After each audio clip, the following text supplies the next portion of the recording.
Здравствуйте, в эфире «Итоги недели», в студии Анастасия Чубаева. Сейчас коротко о том, что ждет в выпуске.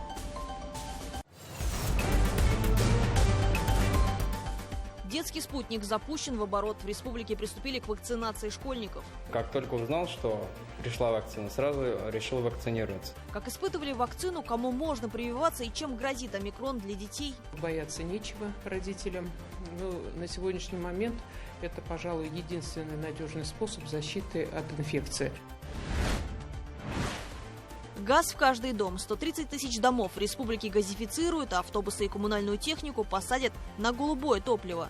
13,5 миллиардов придут на газификацию нашей республики. Итоги встречи Ради Хабирова и представителей «Газпрома». Наша газотранспортная система, которая проходит по республике Башкортостан, это Новосковский коридор магистральных газопроводов, работает с загрузкой 96-98%. Родила и выбросила в мусорку. Жуткую находку обнаружили на мусороперерабатывающем заводе в Мелеузе. Сотрудница просто открыла пакет, и оттуда она сначала думала кукла, но когда начала вытряхивать и все, она просто была в шоке, просто там крик был такой. 26-летняя мать-одиночка, воспитывающая двоих детей, скрыла свою очередную беременность. Подробности жуткой истории. Мне вообще в голове не укладывается. Не знаю, не могла так она сделать. 6 миллионов убитых, задушенных в газовых камерах, сожженных в печах. Холокост. Страшное время шокирующей бесчеловечности и героического самопожертвования. По ночам проходили по 30-40 километров. По пути их обстреливали немцы. Трагедия, о которой опасно забывать, а помнить стоит не только ради мертвых. Холокост – тягчайшее преступление против человечества. Многие считают, что самое тяжкое.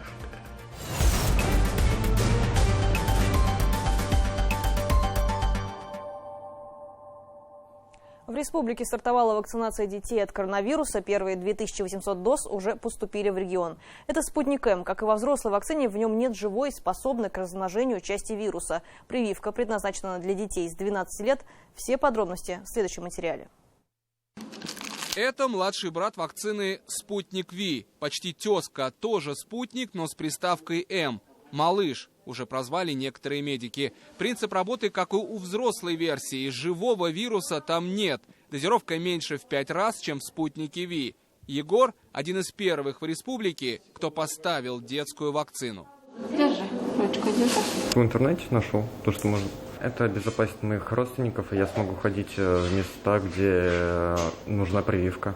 Егору 17, так что разрешение от родителей не потребовалось, но поддержку от мамы он все равно получил. У нас вся семья привитая, то есть у нас не вызывает никаких страхов. А с другой стороны, сын является, так сказать, очагом, потому что в школу ходит, а у нас бабушки, поэтому мы не хотим просто быть причиной заболевания других. Вот. Поэтому у нас твердая позиция. Я считаю, что это правильно. У нас очень большой... Мы с детства всегда вакцинировались, никогда не отказывались, так что я приверженница. Если подростку не исполнилось 15 лет, то необходимо согласие родителей или опекунов. Испытания «Спутник М» начались еще летом в московских больницах имени Башляевой и Морозовой. Уже все необходимые клинические испытания были проведены. Каких-либо осложнений не зарегистрировано. Я думаю, бояться нечего родителям. Но на сегодняшний момент это, пожалуй, единственный надежный способ защиты от инфекции. Вообще вакцинация детей, причем в некоторых странах уже начата с более раннего, из 5 лет, из 3 лет есть страны.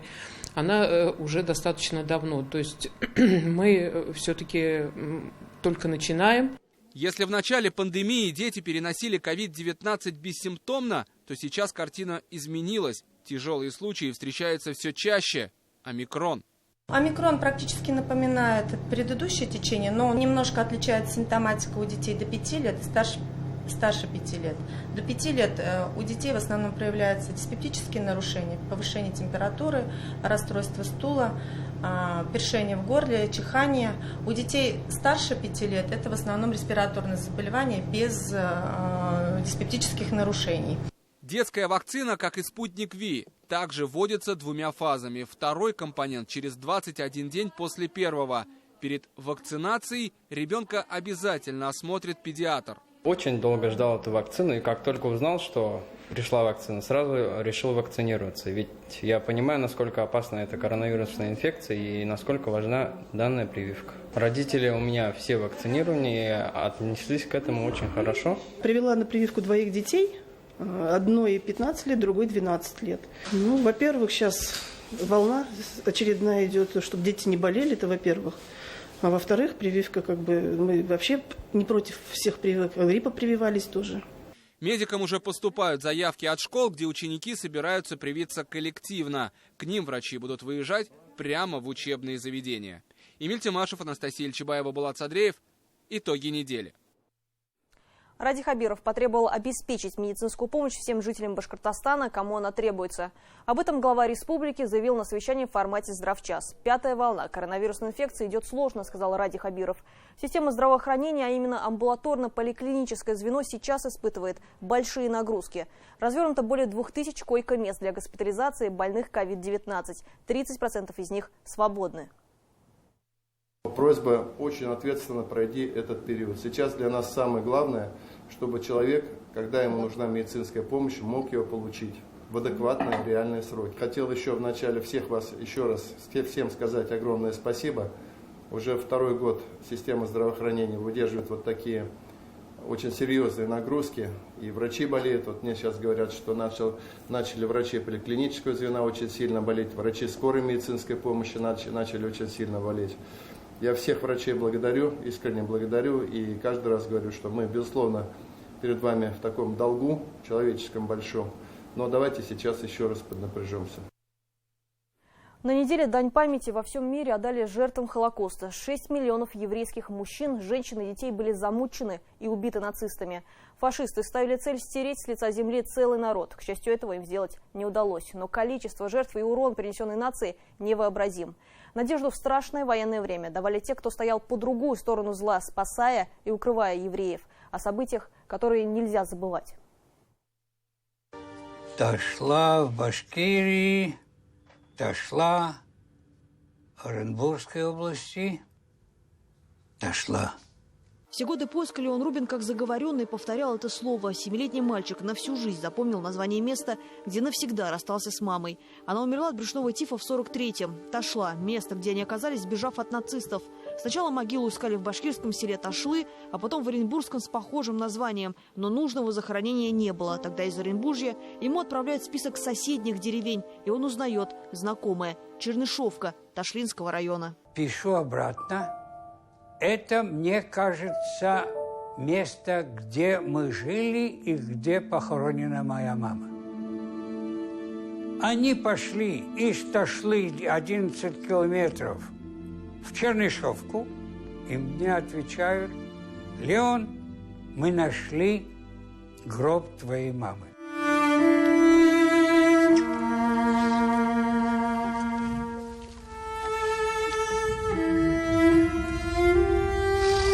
Эта история, снятая режиссером Гульназ Галимуллиной. Она легла в основу документального фильма «Никогда больше». Картина рассказывает о советском политруке, уроженце Башкирии Николае Киселеве. Он спас Леона Рубина вместе с семьей и еще около 200 евреев от нацистов, проведя 1500 километров по оккупированной территории и выведя за линию фронта. Они шли по ночам, потому что днем они скрывались, днем они спали, и по ночам проходили по 30-40 километров.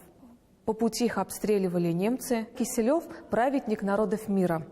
Это звание, которое дается людям, которые помогли спасти евреев во время Великой Отечественной войны, во время Второй мировой войны. Нацисты уничтожили, расстреляв, замучив, задушив в газовых камерах 6 миллионов евреев. Это как если бы полностью истребили население 5 таких городов, как Уфа. Уничтожение еврейского народа Германия разделила на 3 этапа. Выселение, сконцентрирование в гетто и 3-й период, так называемое окончательное решение еврейского вопроса, то есть уничтожение еврейского народа.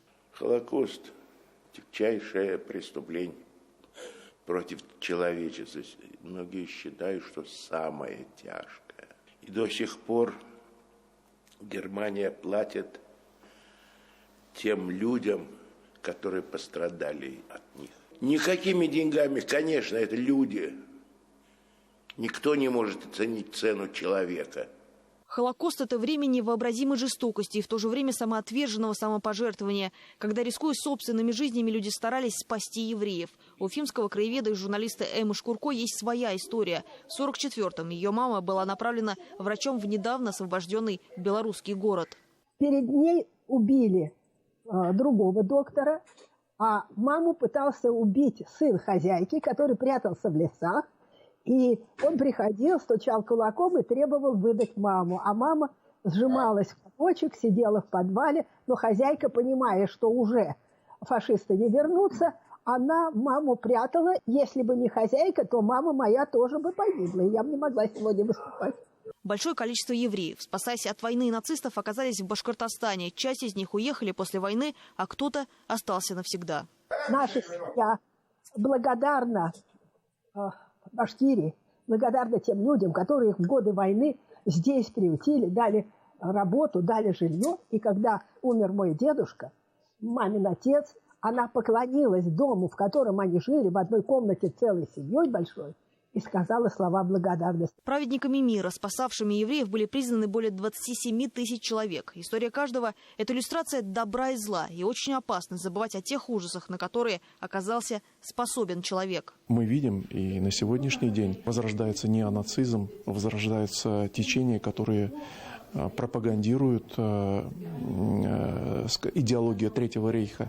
И наша задача, чтобы это никогда не повторилось. Больше половины евреев Европы были уничтожены. Пострадала культура. Навсегда утеряны некоторые обычаи, танцы, угас язык идиш. Многие эксперты считают, что численность евреев к довоенному уровню не смогла вернуться до сих пор. В Башкортостане в прошлом году объем транспорта газа впервые в истории составил почти 109 миллиардов кубометров. На заседании Межведомственной комиссии по вопросам взаимодействия республики с организациями «Газпрома» глава региона Ради Хабиров отметил, что нужно расширять сеть газовых автозаправок и увеличить автопарк общественного транспорта и коммунальной техники, работающей на голубом топливе. Но, пожалуй, самое приоритетное направление работы – газификация населенных пунктов. Азат Садриев продолжит тему. Для семьи Кульмухаметовых это событие, можно сказать, стало историческим. В их дом наконец провели газ. Раньше сельчанам приходилось отапливать свои дома дровами.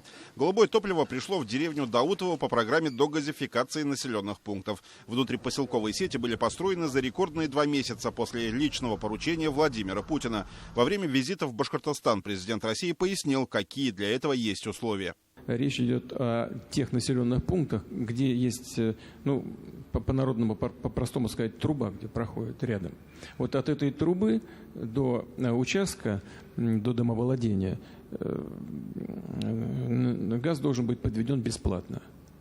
Вся работа внутри участка, это, разумеется, за счет собственника. Но и здесь правительство сейчас подготовило и уже приняло решение, по-моему, для того, чтобы минимизировать расходы. Здесь цены, к сожалению, тоже сразу подскочили и на оборудование, и на прокладку внутри домохозяйства.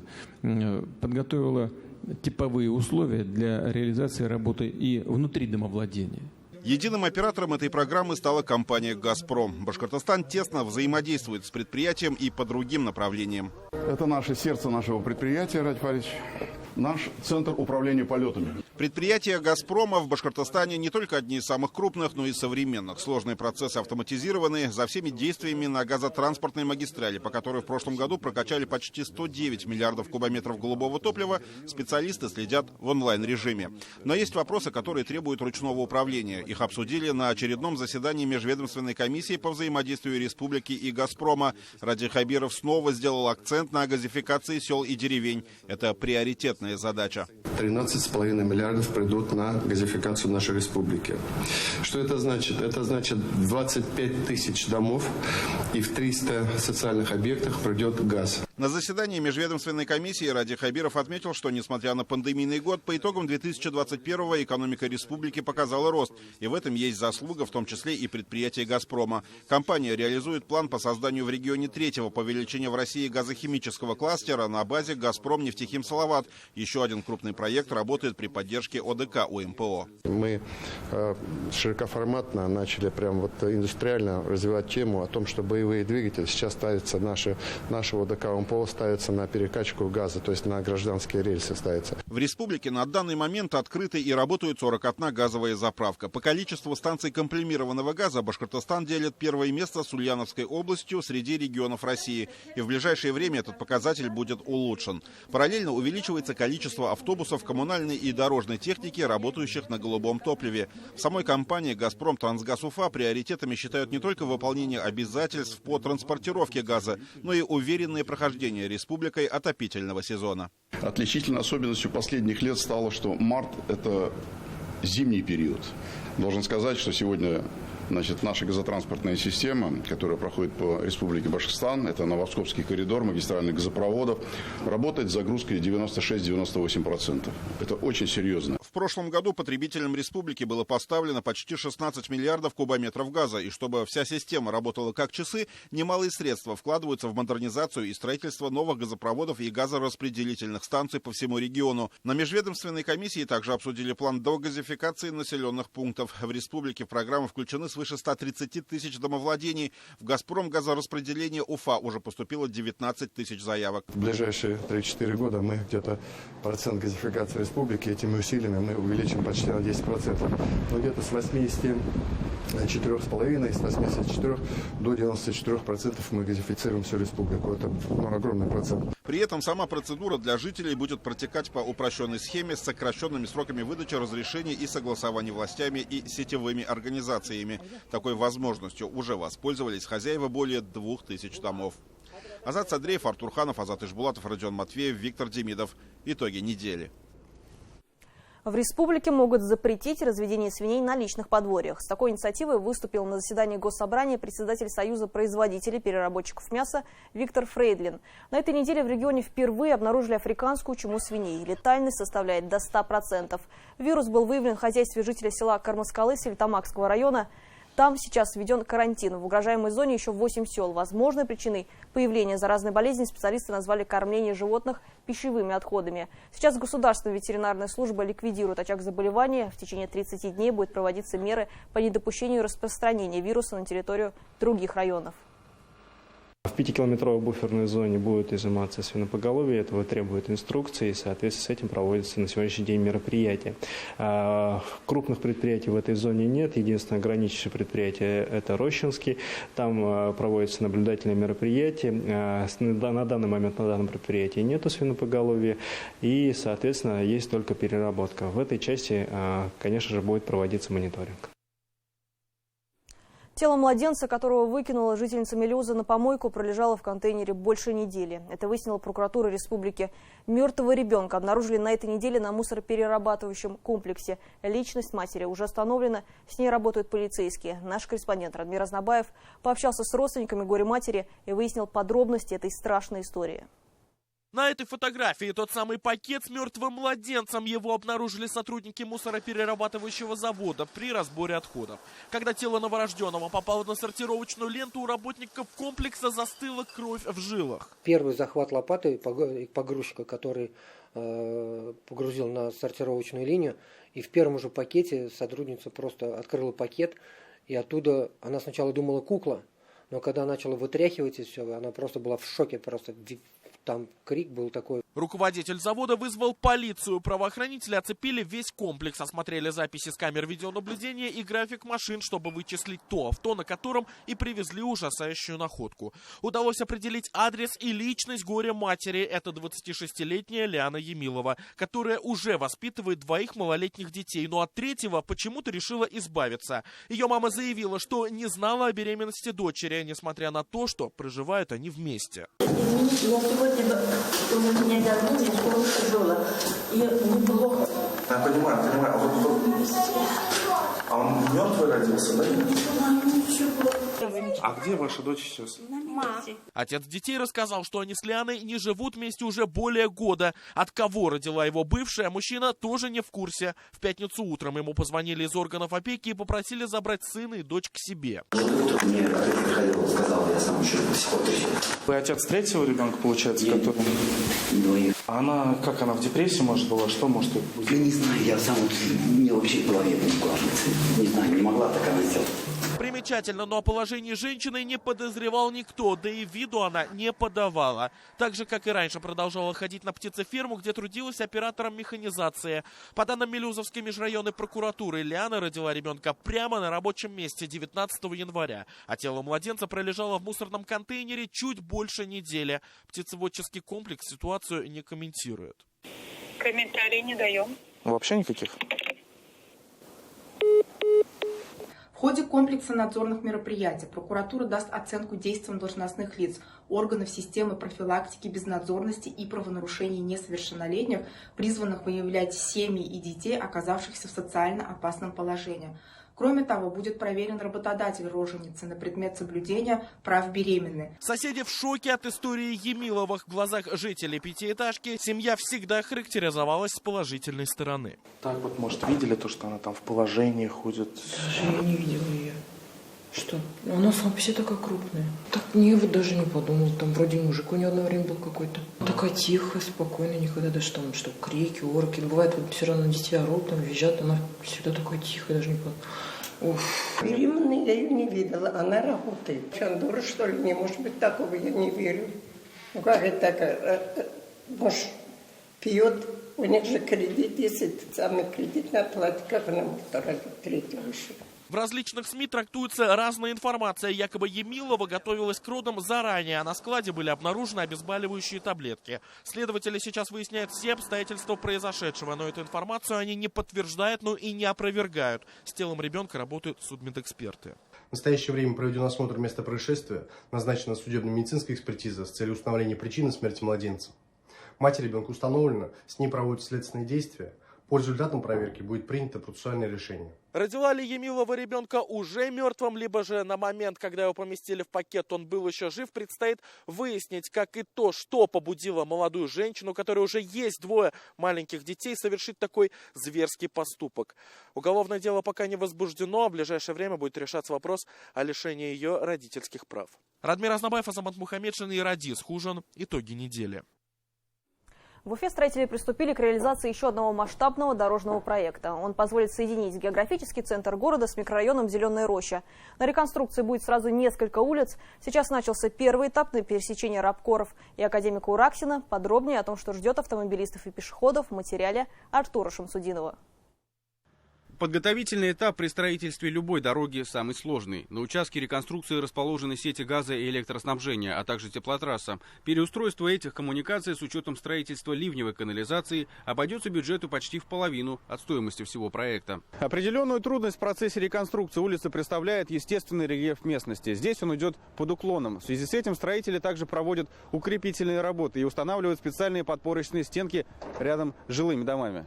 Новая Уфимская транспортная артерия возьмет начало с улицы Рабкоров на участке от Степана Кувыкина до академика Ураксина. Следующим этапом будет строительство спуска по Высотной до улицы Менделеева с последующим продолжением до проспекта Салавата Юлаева на пересечении Исайской. Таким образом, микрорайон Зеленая Роща будет соединен с географическим центром столицы. Основная транспортная магистраль Степана Кувыкина, Софьи Перовской, улица Сочинская в объезд, да, и внизу с другой стороны улица Менделеева.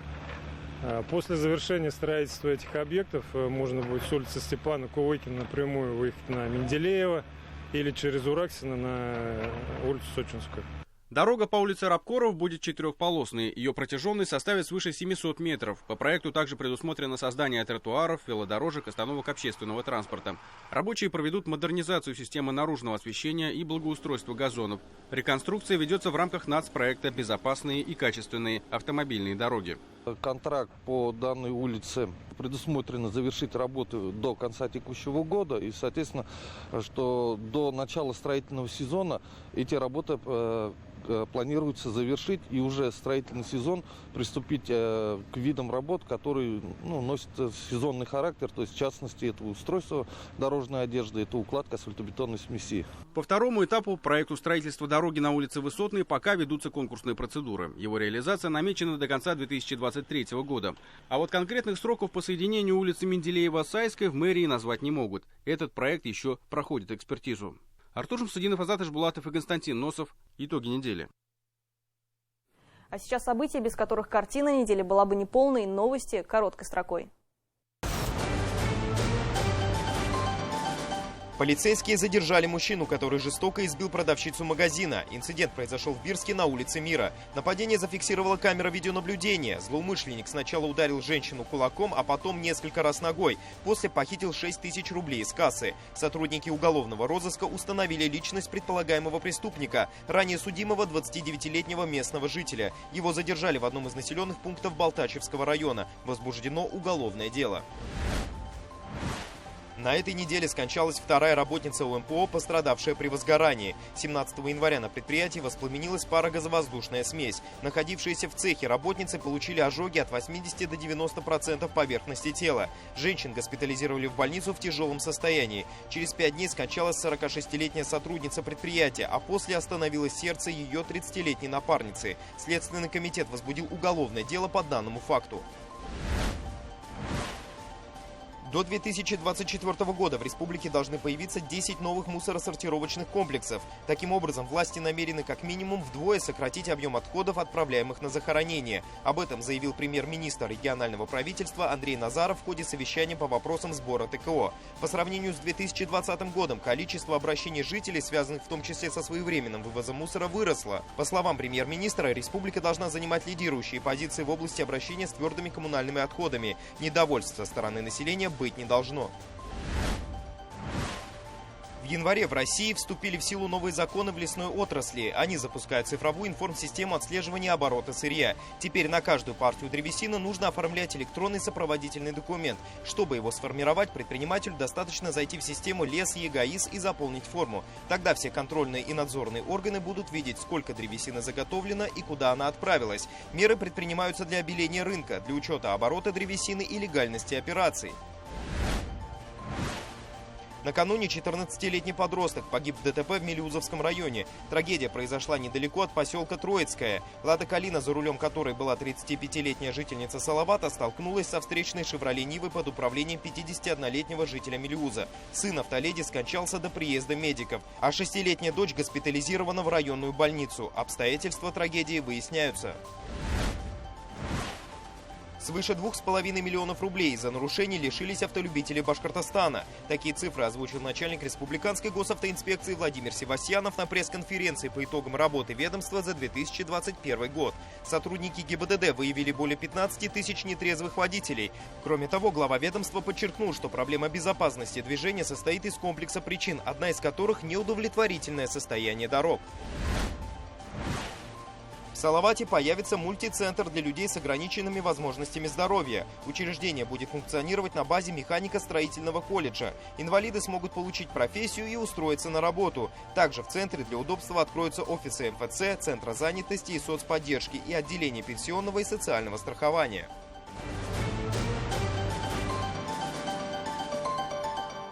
Роспотребнадзор ищет пострадавших от недобросовестных автосалонов. Ведомство просит обратиться тех, кому навязали доп. Услуги, оборудование или не сообщили достоверную стоимость авто.